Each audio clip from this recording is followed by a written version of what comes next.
Hello, my name is InTheZombie and I'm making a video on behalf of InTheZombie. Basically today I will be talking to you about the point system. Point systems can be from buying things to earning points. Basically to begin with, I'll talk about the best ways to get the points to lead up. The beginning couple of rounds really decide the best guns you get. The more points you get, the more you can use the random box. I prefer to buy the guns in the first couple of rounds, try and get good ones, so then you don't have to keep running around after, keep getting crawlers. It just takes time and you just want the game to be over quickly and get a high level. So basically what's going to happen is, I'll just show you briefly how to get the points. Basically when a zombie comes towards you in the first 4 rounds, you want to shoot a whole magazine into its leg of your pistol, into like its foot area. That you'll get 80 points per mag. There's 8 bullets, 10 points each. So you shoot them in the leg 8 times, you get 80 points. Then when they get towards the window, you stab them, which gives you 130 points. By far the best way to get points with the first couple of rounds. When it gets to round 4, you can't really keep up with that. You might want a stronger gun, which is what I'll go on to next. So when you run out of bullets and you can't stab anymore, you get to round 4, you want to go and get the M14. The M14 will give you a lot more power and a lot more ammo. But with the M14, what you need to know is that if you minus 1 round, so I'm on round 2 at the moment, so if you minus 1 round to get to 1 round, that's how many times you need to shoot them. So, shoot a zombie. So basically with the M14 I will shoot once, or now twice, as I'm on round 3, so I'll shoot them twice and then I can stab. But if you shoot them 3 times, it'll kill them. So you shoot them twice and then you stab. And depending on what round it is, you take 1 away, you shoot them that many times, and then you stab them. So you get most points out of that. Okay, so now we will go back onto the point system. For a lethal hit on the torso, that's 60 points. Lethal limb hit, which is arms and legs, that's 50 points. Lethal explosive hit, that's 50 points with a grenade. Lethal neck hit, which is quite difficult because the neck's not really an open place for some of the zombies. If you can get it, that's 70 points. A headshot is 100 points, and a melee is 130 points. Now if you get a double point power up, all of these points will double, so a melee will be 160, headshot will be 200, and a limb hit will be 100, so it works out as quite good. But this only works for zombies, gas zombies, hellhounds, pentagon thieves and space monkeys. It doesn't work for George on Call of the Dead, or any other kind of zombies, so it only works on those 5. Okay, so now we're going to the repairing of the windows and the barriers, which not that many people know about.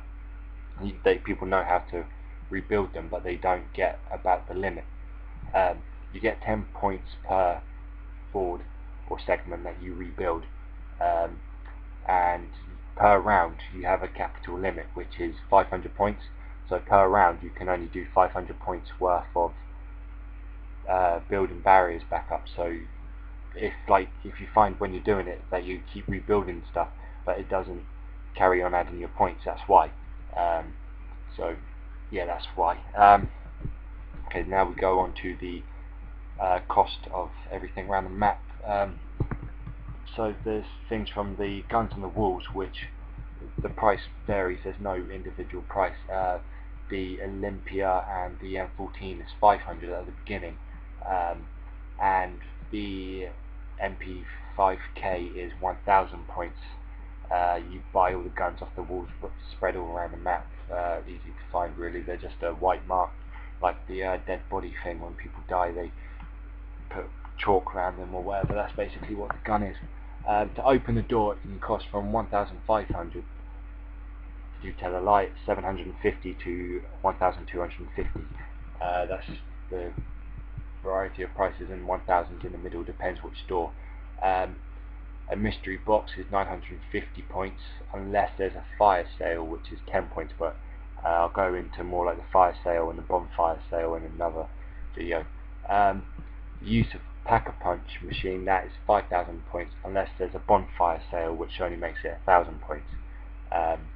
Traps are all spread around the map, they cost 1,000 points. An automatic turret is 1,500 points. A juggernaut is 2,500 points. Speed cola 3,000. Double tap 2,000. Quick revive 1,000. But if you're on solo, it costs 500 points. But you have a limit of 3 or 4 games, I think, to how much you can buy. Because when you go down, you revive yourself. The PhD flopper is 2,000. Stamina up is 2,000 again. And I can't pronounce this, but it's Deadshot Dalicuria, 1,500 points. If you know what it is, please tell me, because it sounds different to what it's spelt. Okay, so from modifiers, you can gain points. Modifiers mean basically double points in insta-kill. For double points, basically it's in the title. Every point you will get, it will double.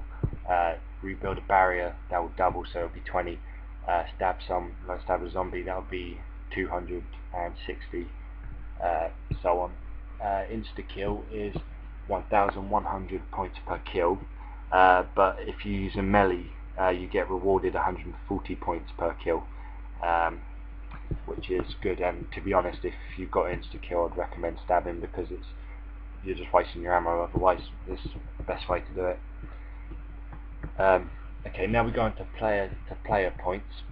This is basically when a player goes down, which this caused quite a bit of upset. People didn't really know what was going on at the start when the game got released. But when someone goes down, they lose 5% of their points, depending on, it all depends on how much you have. So if you go down on the first level, when you have 500 points, you lose 25 points.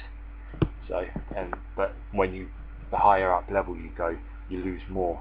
So just say you have 10,000, you lose a lot more. So it can become quite a lot, and that's why people got a bit annoyed, because they were losing all their points just because they got down once. But if another player revives them, he will gain that 5% lost for reviving their teammates. So that's good. Because they will just gain all the money that the other person lost, so the money's going somewhere. But if the player's left to die, then everyone on the team loses 10% of their points, which can be a lot, and some people get annoyed with that, because that's losing a lot of money in the end of the day when you're on a high level. At the beginning it doesn't really matter so much, because there's not that much to it, but yeah, people were getting annoyed with it. So yeah, that's basically the point system. It's quite simple. I'm sorry I rushed it today. This is my first video, so I'm quite nervous, to be honest. So yeah, I know it's not going to really be watched that much. Thank you for watching it if you do. Thank you for showing your support, really. If you do like this video and you want to see more videos, feel free to subscribe. Top left corner of this video, please click away. But yeah, I'm trying to help people with their playing, so they can get a higher level. This game personally that I played wasn't my best. I didn't really have the best choice of guns. I just seemed to have bad luck with it. But it's basically all down to your gun, I think personally, or it's how you use the gun. Because M16, which I've got now, that's good at headshots, but only when you get the right shot. But yeah, there'll be more videos on about different kind of guns, assault rifles, submachine guns, pistols, everything. And I do hope you enjoyed it, and if you know anything that I've missed out or anything, feel free to email me or do something. And if you have a video of something, of Black Ops or any Call of Duty game that you'd like me to post on here, feel free and I'll upload it straight away. My email address is InTheZombie@hotmail.co.uk, and just send your video and a link and I'll put it on here, even if it's bad or whatever. But I will apologise now before I forget for my bad quality. This is just a cheap capture card, because I didn't really